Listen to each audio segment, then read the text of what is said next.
अगर मैं आपसे कहूँ कि आप दिन में लगभग 20,000 बार एक ऐसी गलती करते हैं जो आपकी चिंता, तनाव और बेचैनी की वजह बन सकती है, तो क्या आप विश्वास करेंगे?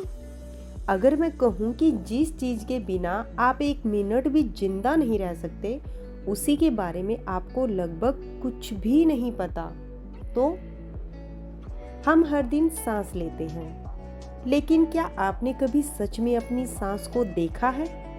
क्या आपने कभी सोचा है कि गुस्सा आने पर सांस क्यों बदल जाती है, डर लगने पर सांस क्यों अटक जाती है और ध्यान की गहरी अवस्था में सांस इतनी शांत क्यों हो जाती है? हजारों साल पहले योगियों और ऋषियों ने कहा था कि इंसान की सबसे बड़ी शक्ति उसकी सांस में छिपी है। लेकिन आधुनिक जीवन की भागदौड़ में हम इस रहस्य को भूल चुके हैं। और शायद सबसे हैरान करने वाली बात यह है कि जिस शांति, खुशी और संतुलन को हम पूरी दुनिया में खोज रहे हैं, वो हमारी अगली सांस में ही छिपा हो सकता है। तो आखिर सांसों का वो रहस्य क्या है जिसे जानकर प्राचीन योगी अपने मन को शांत कर लेते थे?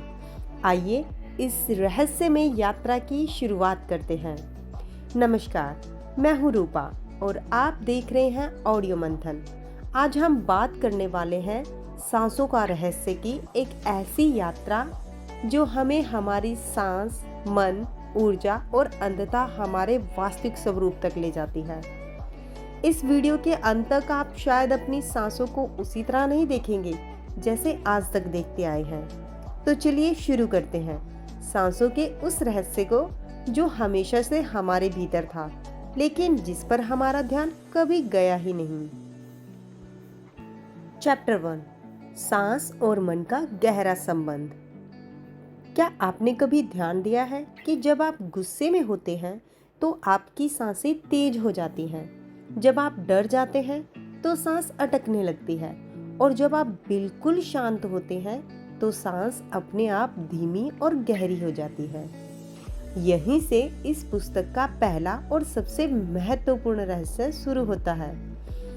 मन और सांस एक दूसरे से गहराई से जुड़े हुए हैं। हम अक्सर सोचते हैं कि हमारे विचार हमारे मूड को बदलते हैं, लेकिन सच्चाई ये है कि हमारी सांसें भी हमारे विचारों को बदल सकती हैं।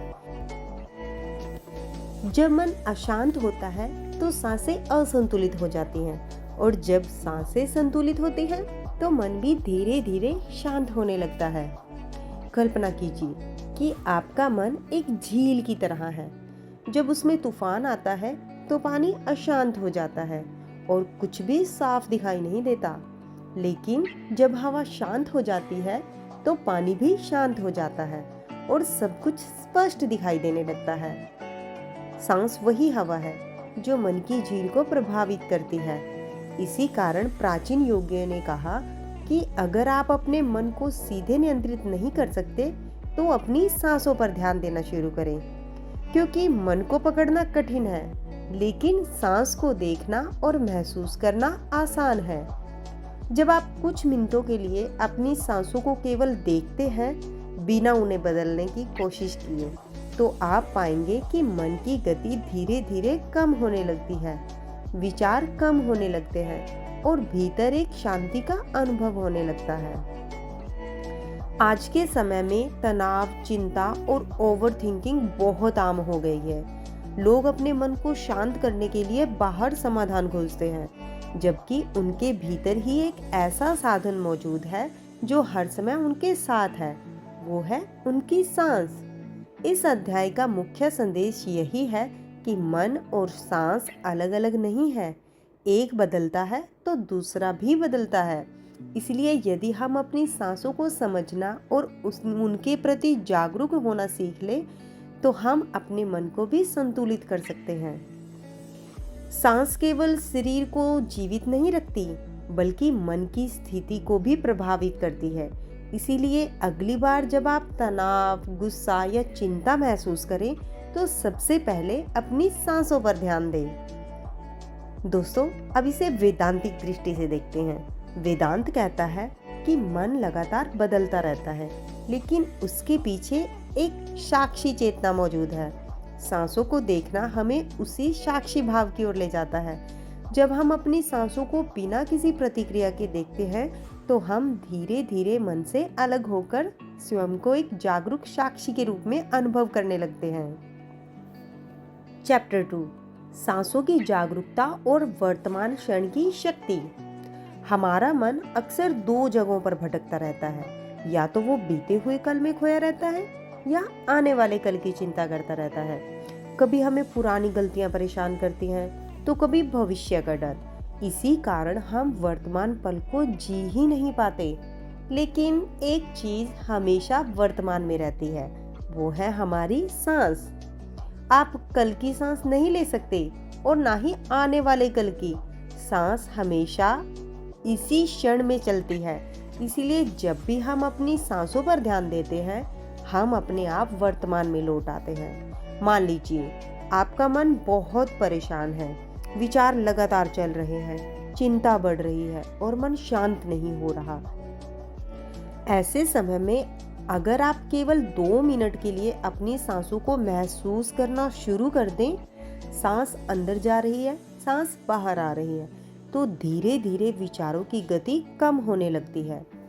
इसी कारण ध्यान की लगभग हर परंपरा में सांस को बहुत महत्व दिया गया है, क्योंकि सांस एक ऐसा पुल है जो शरीर, मन और चेतना को जोड़ता है। जब हम बिना किसी निर्णय के अपनी सांसों को देखते हैं तो हमें एहसास होता है कि हम अपने विचार नहीं हैं। विचार आते हैं और चले जाते हैं, लेकिन एक साक्षी हमेशा मौजूद रहता है जो सब कुछ देख रहा होता है। आज की तेज जिंदगी में हमारा ध्यान हर समय मोबाइल, सोशल मीडिया और बाहरी चीजों में लगा रहता है। हमारा मन बिखर जाता है और भीतर बेचैनी बढ़ने लगती है। लेकिन कुछ मिनटों की सांसों की जागरूकता हमें फिर से अपने भीतर ले आती है। दोस्तों, एक सरल अभ्यास करें। आराम से बैठ जाएं, अपनी आंखें बंद करें, सांसों को बदलने की कोशिश ना करें। केवल महसूस करें कि सांस अंदर जा रही है और बाहर आ रही है। इसे 5 मिनट तक करें। हो सकता है शुरुआत में मन भटके, लेकिन धीरे धीरे एक शांति और स्थिरता का अनुभव होने लगेगा।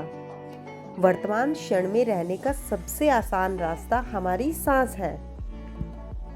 जब हम अपनी सांसों के प्रति जागरूक होते हैं तो हम चिंता, तनाव और अनावश्यक विचारों से कुछ दूरी बना पाते हैं।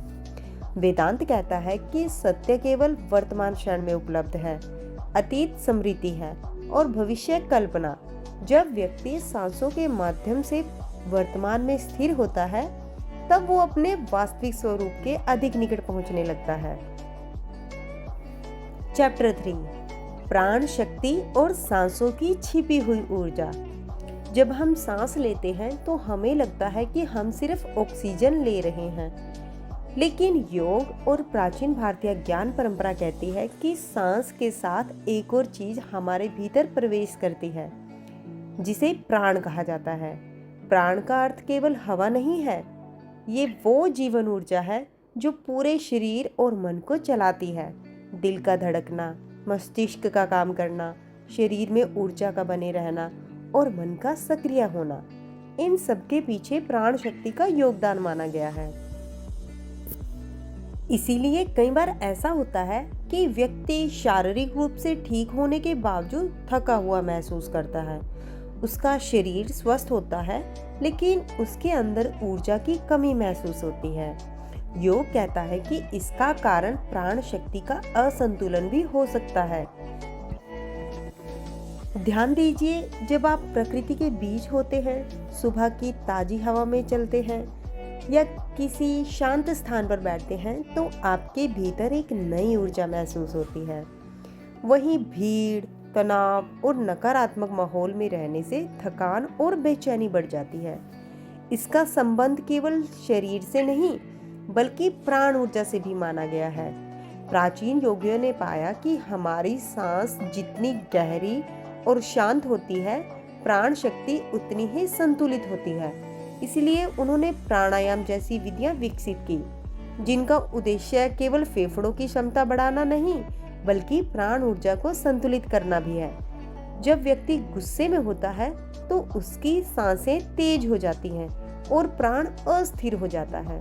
जब व्यक्ति प्रेम, शांति और ध्यान की अवस्था में होता है तो सांसें धीमी हो जाती हैं और प्राण संतुलित होने लगता है। एक छोटा सा अभ्यास करें। सुबह किसी शांत स्थान पर बैठें, गहरी सांस लें और धीरे धीरे छोड़ें। प्रत्येक सांस के साथ महसूस करें कि आपके भीतर नई ऊर्जा प्रवेश कर रही है। 5 से 10 मिनट तक ये अभ्यास करें। धीरे धीरे आप महसूस करेंगे कि मन अधिक शांत और शरीर अधिक ऊर्जावान होने लगा है। सांस केवल शरीर को ऑक्सीजन नहीं देती, बल्कि जीवन ऊर्जा का माध्यम भी है। जब हम अपनी सांसों को संतुलित करते हैं तो हमारे भीतर की प्राण शक्ति भी संतुलित होने लगती है, जिससे मन, शरीर और भावनाओं में सामंजस्य आता है। वेदांत कहता है कि प्राण शरीर और मन को चलाने वाली शक्ति है, लेकिन हमारे वास्तविक स्वरूप से भी ऊपर एक शुद्ध चेतना मौजूद है। सांसों और प्राण की जागरूकता हमें धीरे धीरे उस चेतना की ओर ले जाती है, जहां व्यक्ति स्वयं को केवल शरीर या मन नहीं, बल्कि एक साक्षी के रूप में अनुभव करने लगता है। चैप्टर 4, सांसों के माध्यम से तनाव, भय और नकारात्मक भावनाओं से मुक्ति। आज का इंसान बाहर से जितना व्यस्त दिखता है, अंदर से उतना ही थका हुआ है। तनाव, चिंता, डर, गुस्सा और नकारात्मक विचार धीरे धीरे हमारे जीवन का हिस्सा बन गए हैं। हम इन भावनाओं से लड़ने की कोशिश करते हैं, उन्हें दबाने की कोशिश करते हैं, लेकिन वे बार बार वापस आ जाती हैं। इस पुस्तक का एक महत्वपूर्ण रहस्य ये है कि हर भावना का संबंध हमारी सांसों से होता है। जब हम डरते हैं तो हमारी सांसें तेज और उथली हो जाती हैं। गुस्से में सांस भारी हो जाती है। चिंता के समय सांस अनियमित हो जाती है। लेकिन जब हम शांत और प्रसन्न होते हैं तो हमारी सांसें भी सहज और गहरी होती हैं। यही कारण है कि अगर हम अपनी सांसों को बदलना सीख जाएं, तो हम अपनी भावनाओं को भी प्रभावित कर सकते हैं। मान लीजिए आप बहुत तनाव में हैं, मन में लगातार विचार चल रहे हैं और शरीर भी बेचैन महसूस कर रहा है। ऐसे समय में यदि आप कुछ मिनटों तक गहरी और धीमी सांस लेना शुरू करें, तो शरीर को ये संकेत मिलने लगता है कि अब सब सुरक्षित है। धीरे धीरे तनाव कम होने लगता है। बहुत बार हम अपनी भावनाओं से भागते हैं। दुख आता है तो हम मोबाइल में खो जाते हैं, डर आता है तो किसी और काम में लग जाते हैं। लेकिन सांस हमें सिखाती है कि भावनाओं से भागना नहीं, उन्हें जागरूकता के साथ देखना है। जब भी कोई नकारात्मक भावना आए, तब एक शांत जगह पर बैठ जाएं, अपनी आंख बंद करें, गहरी सांस लें और धीरे धीरे छोड़ें। अपने भीतर उठ रही भावना को महसूस करें, उसे बदलने या दबाने की कोशिश ना करें। कुछ समय बाद आप पाएंगे कि वो भावना धीरे धीरे कमजोर होने लगी है। योग और ध्यान की परंपरा कहती है कि भावनाएं स्थायी नहीं होती, वे आती हैं और चली जाती हैं। सांस हमें ये देखने की क्षमता देती है कि हम अपनी भावनाएं नहीं हैं, बल्कि उनके साक्षी हैं। तनाव, भय और नकारात्मक भावनाएं हमारे जीवन का हिस्सा हो सकती हैं, लेकिन वे हमारी पहचान नहीं हैं। सांसों की जागरूकता हमें इन भावनाओं से दूरी बनाने और भीतर शांति खोजने में मदद करती है। दोस्तों, वेदांत कहता है कि मन में उठने वाले सुख दुख, भय और चिंताएं बदलती रहती हैं, लेकिन इसके पीछे एक ऐसी चेतना है जो कभी नहीं बदलती। जब हम सांसों के साथ साक्षी भाव में रहते हैं, तो हम धीरे धीरे उसी स्थिर चेतना को पहचानने लगते हैं। योगस्थ कुरु कर्माणि, अर्थात पहले भीतर स्थिर हो जाओ, फिर जीवन के कर्म करो। सांस हमें इसी आंतरिक स्थिरता तक पहुंचने का मार्ग दिखाती है। चैप्टर 5, सांसों से आत्मबोध की यात्रा और जीवन का वास्तविक रहस्य। इस पूरी यात्रा में हमने जाना कि सांस केवल शरीर को जीवित रखने की प्रक्रिया नहीं है। सांस हमारे मन, भावनाओं और ऊर्जा से भी गहराई से जुड़ी हुई है। लेकिन इस पुस्तक का सबसे गहरा रहस्य अभी बाकी है। क्या सांस हमें स्वयं को जानने में भी मदद कर सकती है? प्राचीन ऋषियों और योगियों का उत्तर है हाँ। जब कोई व्यक्ति अपनी सांसों को ध्यान से देखना शुरू करता है तो धीरे धीरे उसका ध्यान बाहर की दुनिया से हटकर भीतर की ओर जाने लगता है। पहले वो सांस को देखता है, फिर विचारों को, फिर भावनाओं को, और एक समय ऐसा आता है जब वो महसूस करता है कि इन सबको देखने वाला भी कोई है। विचार आते हैं और चले जाते हैं, भावनाएं बदलती रहती हैं, शरीर भी समय के साथ बदलता रहता है, लेकिन एक साक्षी हमेशा मौजूद रहता है जो इन सबको देख रहा है। यही साक्षी हमारी वास्तविक पहचान है। जीवन भर हम खुद को शरीर, नाम, पद, सफलता और असफलता से जोड़ते रहते हैं, लेकिन सांस हमें धीरे धीरे इन सब के पार ले जाती है। जब मन शांत होता है और सांस गहरी हो जाती है, तब भीतर एक ऐसी शांति का अनुभव होता है जो किसी बाहरी वस्तु पर निर्भर नहीं होती। इसीलिए कई संतों और योगियों ने कहा है कि सांस एक द्वार है, एक ऐसा द्वार जो हमें बाहरी दुनिया से उठाकर हमारे भीतर की चेतना तक ले जाता है। एक सरल अभ्यास।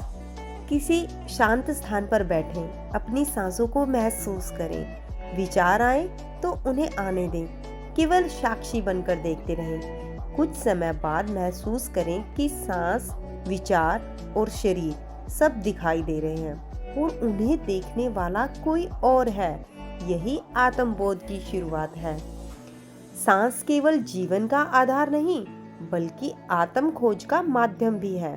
जब हम सजग होकर सांसों को देखते हैं, तो हम धीरे धीरे अपने भीतर मौजूद शांति, साक्षी भाव और वास्तविक स्वरूप को पहचानने लगते हैं। वेदांत कहता है, अहम ब्रह्मास्मि, मैं शुद्ध चेतना हूँ। सांस हमें इसी सत्य की ओर ले जाती है। पहले हम शरीर से जुड़ते हैं, फिर मन को समझते हैं, फिर प्राण को पहचानते हैं और अंत में उस साक्षी को अनुभव करते हैं जो हमेशा से हमारे भीतर मौजूद है।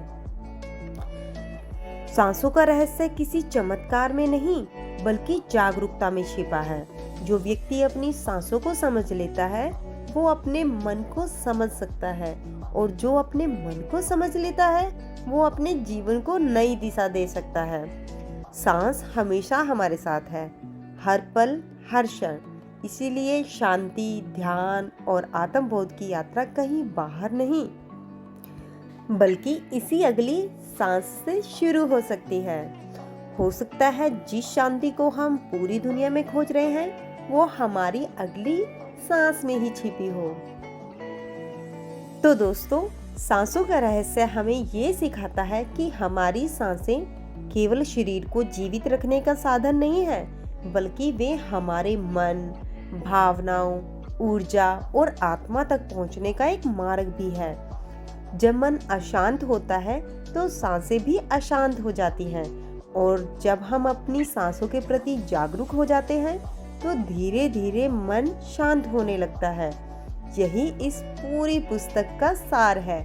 अपनी सांसों को समझो, अपने मन को समझो और अपने जीवन को बदलो। शायद हम जिस शांति, खुशी और संतुलन को बाहर की दुनिया में खोजते हैं, वो हमेशा से हमारे भीतर ही मौजूद है। बस हमें अपनी सांसों के माध्यम से उसकी ओर लौटना है। अगर आज की इस यात्रा ने आपको कुछ नया सोचने पर मजबूर किया है, अगर आपने अपनी अगली सांस को थोड़ी और जागरूकता से महसूस किया है, तो इस वीडियो को लाइक जरूर करें और इसे उन लोगों तक पहुंचाएं जिन्हें अपने जीवन में शांति और संतुलन की आवश्यकता है। मैं हूँ रूपा और आप देख रहे थे ऑडियो मंथन, जहां हम पुस्तकों, अध्यात्म, वेदांत और आत्म खोज की ऐसी यात्राओं पर निकलते हैं जो केवल जानकारी नहीं, बल्कि जीवन में परिवर्तन लाने की क्षमता रखती है। अगर आप भी ऐसी ही गहरी किताबों, आध्यात्मिक विचारों और जीवन को समझने वाली यात्राओं का हिस्सा बनना चाहते हैं तो चैनल को सब्सक्राइब करें और बेल आइकन को जरूर दबाएं ताकि आने वाली हर नई यात्रा में आप हमारे साथ जुड़े रहें। याद रखिए, हर सांस एक नया अवसर है, हर क्षण एक नई शुरुआत है और हर जागरूक सांस आपको अपने वास्तविक स्वरूप के एक कदम और करीब ले जाती है। मिलते हैं अगली पुस्तक, अगली यात्रा और अगली मनन यात्रा में। तब तक अपनी सांसों को महसूस कीजिए, अपने भीतर उतरिए और जुड़े रहिए ऑडियो मंथन बाय रूपा के साथ। धन्यवाद।